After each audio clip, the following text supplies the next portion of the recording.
দর্শক, এ পর্যায়ে হামের প্রকোপের বিষয়ে জানাতে চাই আপনাদের। চাঁপাইনবাবগঞ্জ এবং নেত্রকোনা থেকে যুক্ত হচ্ছেন আমাদের সহকর্মীরা। শুরুতে চাঁপাইনবাবগঞ্জ যেতে চাই সহকর্মী আনোয়ার হোসেনের কাছে। আনোয়ার, চাঁপাইনবাবগঞ্জে হাম পরিস্থিতি কেমন দেখছেন? হ্যাঁ মামুন, আসলে চাঁপাইনবাবগঞ্জ জেলায় হামের প্রকোপ এখনো উদ্বেগজনক। শুধু শিশুরাই নয়, এর সাথে প্রাপ্তবয়স্করাও হামের উপসর্গ নিয়ে হাসপাতালে ভর্তি হচ্ছে। এর মধ্যে জেলা হাসপাতালে হামের উপসর্গ নিয়ে ভর্তি হয়ে বেশ কয়েকজন প্রাপ্তবয়স্ক রোগী তারাও চিকিৎসা নিয়েছেন। তো এই মুহূর্তে আমি আছি চাঁপাইনবাবগঞ্জ 250 শয্যা বিশিষ্ট জেলা হাসপাতালের হাম আইসোলেশন ওয়ার্ডে, এবং হাসপাতাল কর্তৃপক্ষ জানিয়েছে যে গত 24 ঘন্টায় হামের উপসর্গ নিয়ে নতুন করে আরো 25 জন শিশু ভর্তি হয়েছেন। ছাড়পত্র দেওয়া হয়েছে 14 জনকে। এছাড়া রাজশাহী মেডিকেল কলেজ হাসপাতালে রেফার করা হয়েছে 2 জন। আর এই নিয়ে জেলায় আক্রান্তের সংখ্যা দাঁড়িয়েছে 827 জনে, এবং বর্তমানে হাসপাতালে ভর্তি রয়েছে 92 জন রোগী। এছাড়া এখন পর্যন্ত মারা গেছে 7 জন রোগী। তো চিকিৎসকদের দেওয়া তথ্য অনুযায়ী হাসপাতালে ভর্তি হওয়া রোগীদের একটি অংশ প্রাপ্তবয়স্ক, যা মোট আক্রান্তের প্রায় 8%।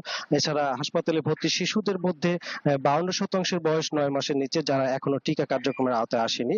ফলে ঝুঁকিতে রয়েছে সবচেয়ে বেশি এই শিশুরাই। তবে নানা সমালোচনার মধ্যে হাসপাতাল কর্তৃপক্ষ চিকিৎসা ব্যবস্থা কিছুটা জোরদার করেছে। রোগীদের জন্য আলাদা আইসোলেশন ওয়ার্ড চালু ছিল আগে থেকেই।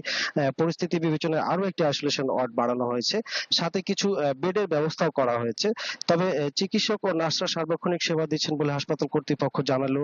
স্বজনদের অভিযোগ যে ওয়ার্ডে রোগীর চাপ বেশি হয়, পর্যাপ্ত বেড, সেবা এবং পরিচর্যা কিছুটা ভোগান্তি পড়তে হচ্ছে। এছাড়া জেলায় টিকা কার্যক্রম পাশাপাশি চলছে, এবং নতুন করে 2,01,897 জন শিশুকে টিকার আওতায় নিয়ে আসার তথ্য জানিয়েছে সিভিল সার্জন। এর ভিতরে এরই মধ্যে 1,44,000 শিশুকে টিকা দেওয়া হয়েছে।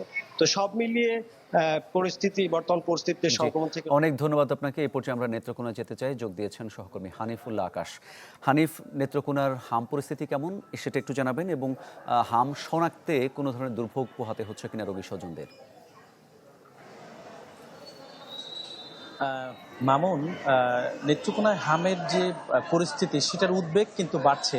আজকেও কিন্তু আমরা হাসপাতাল কর্তৃপক্ষ এবং জেলা সিভিল সার্জনের সাথে কথা বলেছি। তিনি বলেছেন যে নতুন করে আরও 8 জনের শরীরে এই যে হাম শনাক্ত সেটি হয়েছে, এবং এ পর্যন্ত নেত্রকোনায় 267 জন এই হাম শনাক্তের রোগী পাওয়া গেছে। তার মধ্যে 108 জন সুস্থ হয়েছেন এবং 20 জনকে আশঙ্কাজনক অবস্থায় ময়মনসিংহ মেডিকেল কলেজ হাসপাতালে পাঠানো হয়েছে, এবং এছাড়াও অন্যান্য 10 উপজেলায় কিন্তু অন্যান্য রোগীরা ভর্তি রয়েছে। এবং আমি এই মুহূর্তে আছি জেলা সদর হাসপাতালে। এখানে কিন্তু যে একটি আইসোলেশন ওয়ার্ড খোলা হয়েছে, সেই ওয়ার্ডে কিন্তু 10 শয্যা বিশিষ্ট আইসোলেশন ওয়ার্ডে কিন্তু 20 জন রোগী চিকিৎসা নিচ্ছে। এবং আপনারা দেখছেন যে আউটডোরের সামনে কিন্তু অধিকাংশ রোগী তাদের বাচ্চাদেরকে নিয়ে এসে কিন্তু চিকিৎসা দিচ্ছেন, এবং তারা বলছেন যে শিশুদের জ্বর হচ্ছে, তারপরে যে লালচে হয়ে যাচ্ছে শরীরের বিভিন্ন অংশ, এবং এখানে আসলে পরীক্ষা নিরীক্ষা করার জন্য যে কিট বা যে ধরনের প্যাথোলজিক্যাল বিষয় দরকার সেগুলো কিন্তু এই জেলা সদরে নেই। এখান থেকে স্যাম্পল কালেকশন করে ঢাকায় পাঠাতে হয়, এবং তারপরে সেটি শনাক্ত হয়। কিন্তু রোগীর স্বজনরা বলছেন যে এরই মধ্যে কিন্তু হামের যে সংক্রমণ এ কারণে কিন্তু বেড়ে যাচ্ছে। কিন্তু জেলা সদর হাসপাতালে বা প্রত্যেকটি উপজেলায় যদি এই হামের যে শনাক্তকরণের যে প্রক্রিয়া সেটি যদি করা যেত, তাহলে হয়তো বা এই যে সংক্রমণটা অনেকটা কমে যেত বলে ধারণা করছেন রোগীর স্বজনরা। মামুন, ধন্যবাদ আপনাকে। নেত্রকোনা এবং চাঁপাইনবাবগঞ্জের হাম পরিস্থিতি জানাচ্ছিলেন আমাদের সহকর্মীরা। আমি ভরসা রাখি হিরন স্মার্ট ওয়াটার পিউরিফায়ারে।